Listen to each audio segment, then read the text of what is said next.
What's up, Motocross Action? I'm Josh Mosiman, assistant editor at MXA, and today we're riding the all-new 2021 Gas Gas MC450F.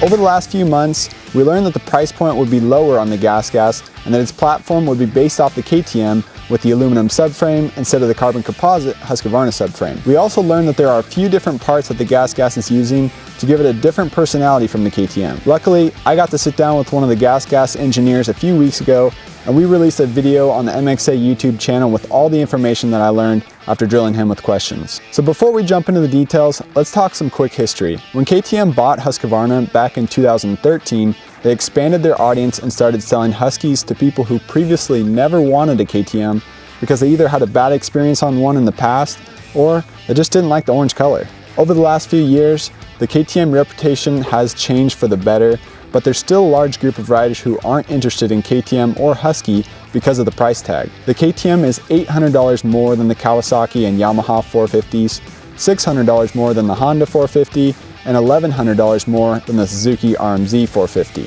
Now, the 2021 Gas Gas MC450F slides into the lineup at $9,399, the same price as the Kawasaki and Yamaha, $200 below the Honda, and $300 above the Suzuki. With this price, Gas Gas expects to reach a new group of buyers and introduce them to the Austrian family of brands. The goal of the new Gas Gas 450 isn't to produce a red KTM, but to offer another motorcycle with the high-performing aspects KTM is known for. The Gas Gas comes with the electric start, hydraulic clutch, Brembo brakes, chromoly steel frame with the aluminum subframe, and WP exact suspension. All of these parts are exactly the same on the Gas Gas as they are on the KTM. However, Gas Gas did get its own unique suspension settings. It comes with forged aluminum triple clamps, which are used on KTM's Enduro models instead of the CNC machine triple clamps we find on KTM's motocross bikes. It also has a different header pipe without the resonance chamber to reduce cost and to offer a unique power personality. It doesn't come with the map switch, although it is available to buy and plug in later, and the Gas Gas has all new red bodywork, a plastic red seat cover, Maxxis MX ST tires, silver rims and handlebars, its own clutch cover that has an exterior which mimics the design of the old Gas Gas engines, and the Husqvarna swing arm. Each of these differences was added onto the Gas Gas line to give it a unique feel from the KTM and Husky. So now, let's dive into the exciting part.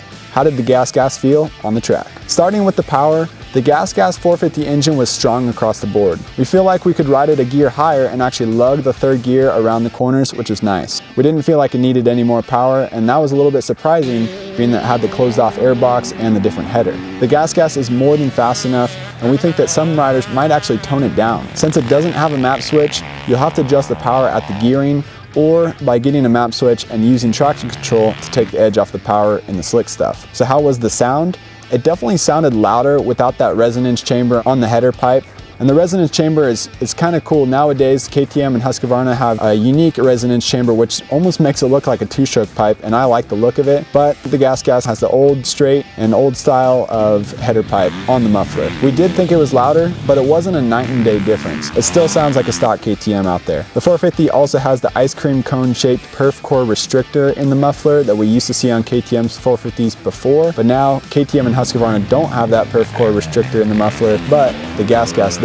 Diving into the suspension, we thought the suspension was actually very similar to the 2019 Husqvarna settings, which were set up similar to what you would want on off-road with better progression than they used to have back in 2019. The suspension today on the Gas Gas MC450F was free moving and soft, but it did have good bottom resistance. Better bottom resistance than, like I said, the 2019 Huskies. Back in 2019, Husqvarna went away from KTM settings and went with a softer, more plush feel, and now it seems like they're trying to do the same thing with Gas Gas, make it more available and more comfortable for a wider range of riders, where the KTM and Husky are more the race spec suspension. The 4.2 shock spring of the Gas Gas MC450F was too soft for us. Even when we went in on the high speed compression to get more hold up, it still kind of wallowed through the corners. After day one, we think that most riders would want the 4.5 spring that comes standard on KTM and Husky. It's weird to think that Gas Gas will put the same 4.2 spring rate on the Gas Gas 450 and 250 models, so they both have the same spring rate, and you would definitely expect the 450 to have a stiffer spring rate because the average 450 guy is a lot bigger than the average 250 guy. We started out the day by running around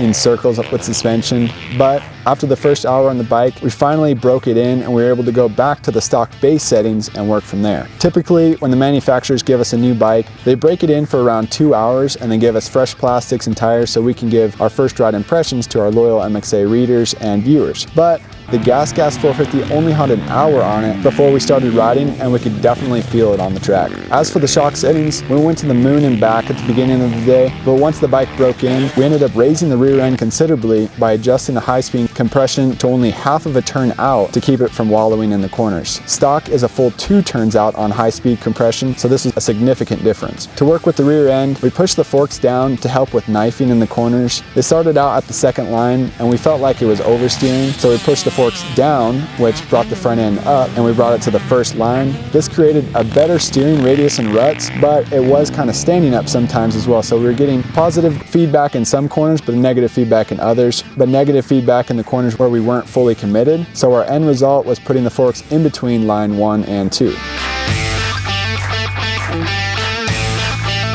So did we notice the forged triple clamp on the Gas Gas? The forged triple clamps were unique. We only rode the 250 and 450 Gas Gas models today, and we didn't ride them back to back with a Husky or KTM, but we are looking forward to coming back out here to Glen Helen tomorrow on Saturday to ride the Gas Gas back to back with the other models. Today there were too many variables that made it pretty tough to figure out which part was doing what. The Gas Gas has forged triple clamps, which are expected to flex more, and it has a Maxxis front tire instead of the Dunlop that comes on most stock KTM and Huskies, and it also has its own suspension settings too. We want to say that the triple clamps did feel like they had more flex today, and we felt it in the corners. Our hunch tells us that the extra flex in the forged triple clamps would be better for average riders, where pro level riders would rather use the CNC machined clamps, which are stiffer and more precise in corners. Looking at all the aftermarket companies, nobody is making a forged triple clamp as an aftermarket part to replace CNC machined ones. All of the top pros on all brands are running CNC machined clamps to get a more precise feel at the front end. We're not going to hang our hat on this after day one and concrete our opinion on these triple clamps. We still have a lot more riding to do on this bike. Today we had the track to ourselves. It was smooth and the conditions were great for video and great to make you feel good on the new bikes, but really not the best for testing. So as always, today's just our first ride video, and we'll keep diving into the rest of it.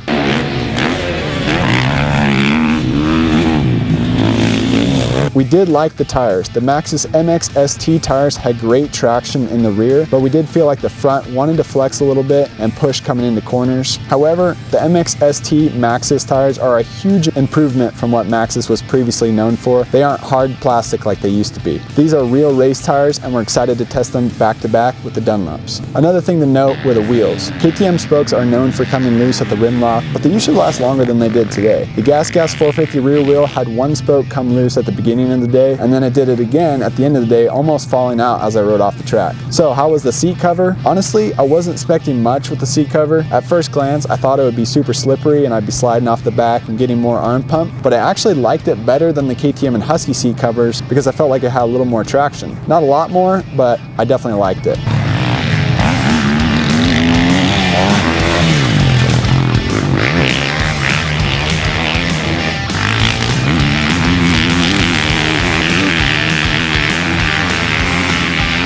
The Gas Gas media guys installed a map switch on the bike for us, but it doesn't come with one stock. The map switch is available to buy through a Gas Gas dealer, and they say it's around $170, and it's super easy to install. You just connect the wire right behind the number plate to the map switch, and the wire harness is already routed up and ready to go with map 1, map 2, and traction control already built into the ECU. Super easy to install the map switch, and we definitely recommend it. The Gas Gas MC450F also doesn't come with an hour meter like the KTM or Husqvarna, so if you want to tell time, keep track of maintenance hours on your bike, you're definitely going to want to add one of those in as well. And finally, the age-old question everybody's asking us, why wouldn't KTM make a different bike with the Gas Gas? Why wouldn't they put spring forks on it from Kayaba? Why wouldn't they make an aluminum frame instead of the steel frame? Why wouldn't they come up with something totally different in the engine and produce something different so we're not just buying a red KTM? Well, after drilling the engineers from Gas Gas, KTM, Husqvarna, and asking them why didn't they change it up, it all came down to 1, business, and 2, Why would they produce a motorcycle that is intentionally worse than what they already have? The other side of it is business. When you're making 3 different models with the same platform sharing of parts, bikes get cheaper, parts get cheaper, and you're able to mass produce them faster as well. It's because they believe in the air forks, they believe in this chromoly steel frame, and they believe in the engines that they're already producing. And they're not going to make something that's worse than what they already think is the best that they got. Gas Gas, it is a different model. It has the different triple clamps, it has different suspension settings, a different header pipe, different, more closed off air box. So they added as many differences as they could, the silver rims and silver handlebars. They did as much as they could to give you a different riding experience when you're on the Gas Gas. They make the bike handle and feel a little bit different. However, it does still have the KTM DNA, and a lot of riders who like KTMs are really going to appreciate that. So that's all for this MXA first ride video on the 2021 Gas Gas MC450F. Overall, it was a good day, but we have a lot of work to do with this bike, and we're really excited to break down the changes that the Gas Gas has and really go back to back with KTM and Husqvarna 450s. So we're looking forward to doing that in the next couple of days. We got the MXA 450 shootout coming up very soon, so we're looking forward to that. And we're continuing to compile data, compile opinions, and put more and more time on these 450s to break down the details and give our loyal MXA readers and MXA YouTube viewers the best information we possibly can.